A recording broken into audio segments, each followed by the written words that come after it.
I've known Lacey for probably about 2.5 years. My son was diagnosed with autism at 18 months. After the pandemic, we were able to get haircuts again. We were looking for a low sensory, a safe place to really get his haircut and to help him feel confident in a safe environment. So we are a hair salon. We focus on people that have a hard time with haircuts. So we spread neurodiversity. So anyone that has a hard time, from anxiety of haircuts to ADHD, autism, Down syndrome, we really just try to help them have a good experience and kind of teach them that it's a safe environment. My son, he was diagnosed with sensory processing disorder, so he has a really hard time with sensory environments. I customized my life to fit him and his needs, so this salon is kind of built around that. Something that my son would want, that's what I want for their kiddos. She is in the middle of San Juan Unified. Her salon sits in the middle of Carmichael. It's allowing those kids that she cuts their hair to feel confident for the school portraits and make them feel a part of a community. Having an inclusive salon like this to really build that confidence for these kids is impacting us all throughout the district.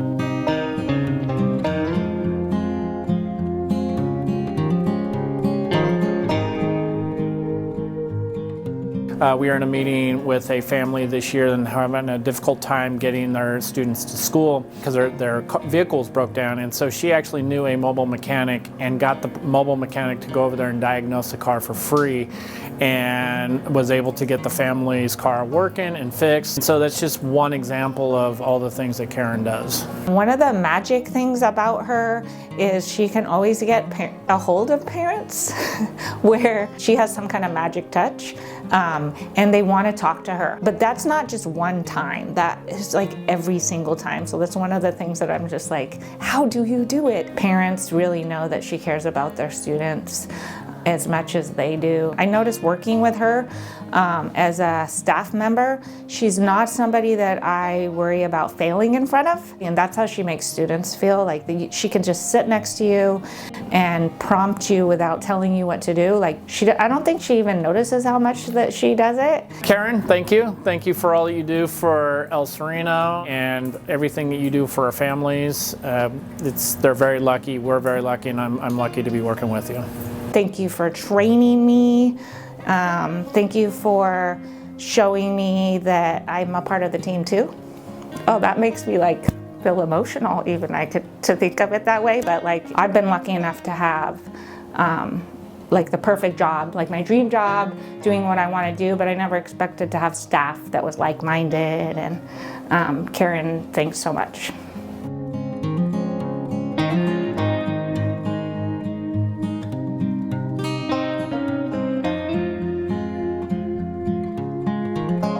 I feel like her sense of zen, she makes people feel at ease very easily.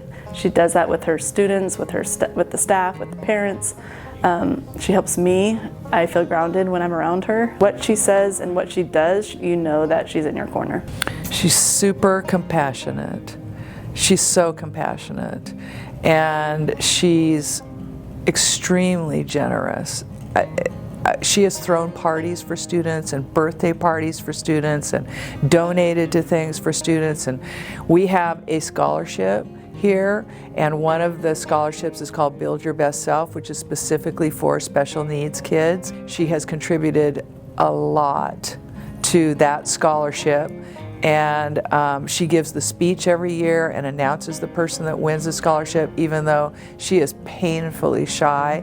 This is probably making her crazy that she got this award. And we were all so excited about it. She clearly doesn't do this for the praise. She doesn't even want people to know that she got this award. That's why we're all boasting on her behalf. She's beautiful. Has this energy that just glows. Anybody that's around her, I think, feels it. Whether she's your teacher or not, she will make time for you and make you feel very special. She is an unsung hero, and she deserves to be recognized. Good job on winning the award, and you're beautiful and amazing, and I really hope that you do good in life and you're doing great as a teacher.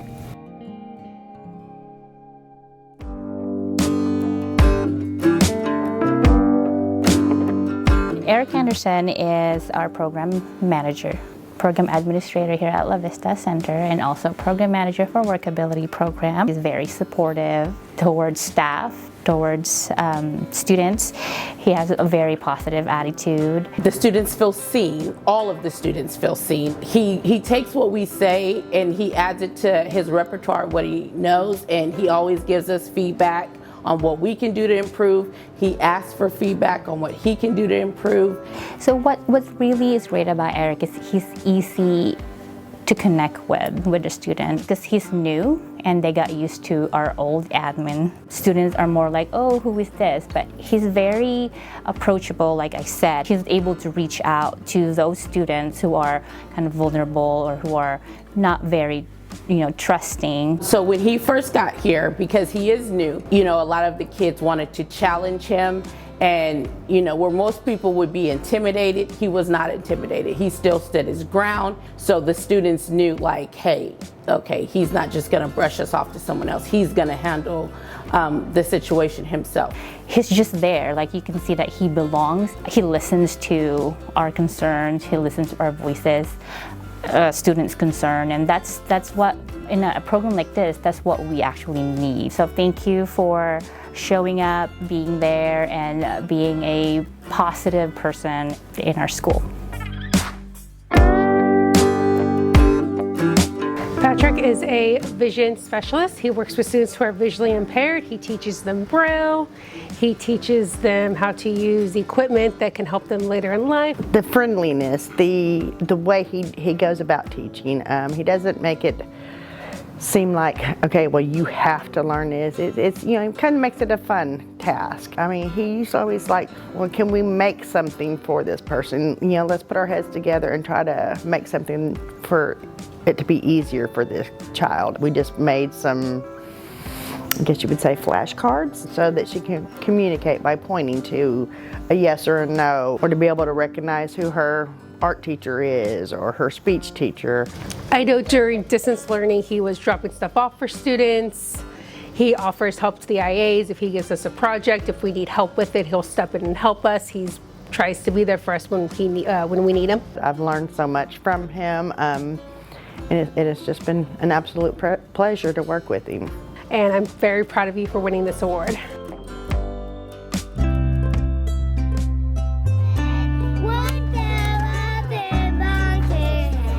Kaylin's very sweet and empathetic, and she gives everyone an opportunity no matter what.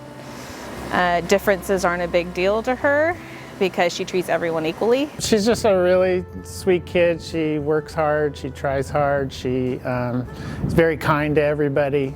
Kaylin is Emily's best friend. I was very fearful having Emily, who's mostly nonverbal, not being able to meet friends and be accepted and be understood. She likes, welcoming new friends. When Emily came in, they automatically had a connection. She just started playing with her, and it just blossomed from there. Congratulations, it's wonderful. It's great that she is getting an award for something that she just does every day. That's just the kind of person she is. Kaylin is going to do great things in this world. Her smile is just infectious, and her spirit is just something that I think this world needs. Keep going, baby girl. Just be you, and just be you and welcome everyone like she always does.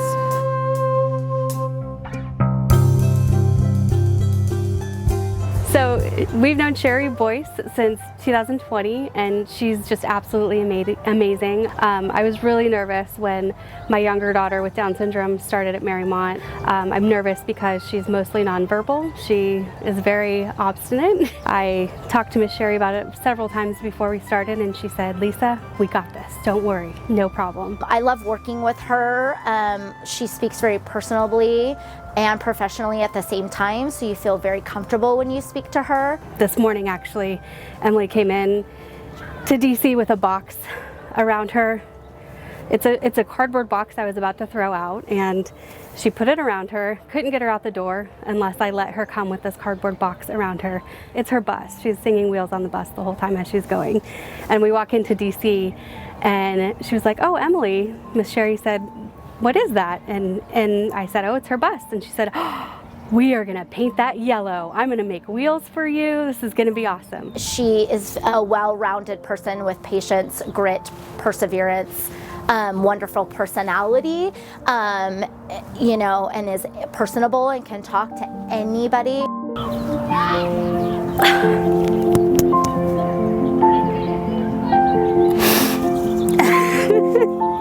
To Miss Sherry, I know we all worry every day about putting our kids out in the world. I worry about Emily not being able to communicate and be heard, and you do that for her. When she's in Discovery Club and you're there, I don't worry about her. So I really appreciate you.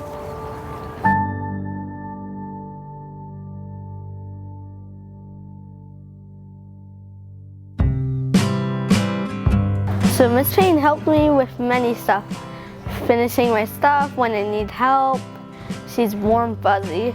She is really kind to these students, and she even helps me calm down. Angel's like when you go out blowing bubbles and everybody wants to be a part of it and touch the bubbles and be there, and it just brings the fun. She's that bubble on our campus, just going around, and when Angel's bubbling around the campus, everybody wants to be a part of it and everybody's happier for her being there. It's phenomenal the things she teaches these kids. Everything from washing hands to being friends with others to getting their homework done to self-management, just everything. We reached out to a couple of parents of children that she's supported in the past, and one of the parents wanted to write a letter. So I'd like to read the letter. Miss Payne's parents must have known when choosing her name how remarkable of a daughter that Angel Payne would be. She has truly been an angel to our family. We met Miss Payne as an aide in my son Ryan's 4th grade class. It took some time to let her in. In the beginning of the year, he would come home and tell me, "Miss Payne is a pain." Slowly, she chipped away at his walls. His grades started improving, he gained confidence in himself, and finally, he felt safe with someone outside of his home. She encouraged him and helped him, but most of all, she listened to him. Not just heard him, but really listened. By the end of the year, Ryan had gone from Miss Payne is a pain to Miss Payne helped my pain. Angel just epitomizes this award. She is everything that you would want a You Light the Way award winner to have. Miss Payne lights the way.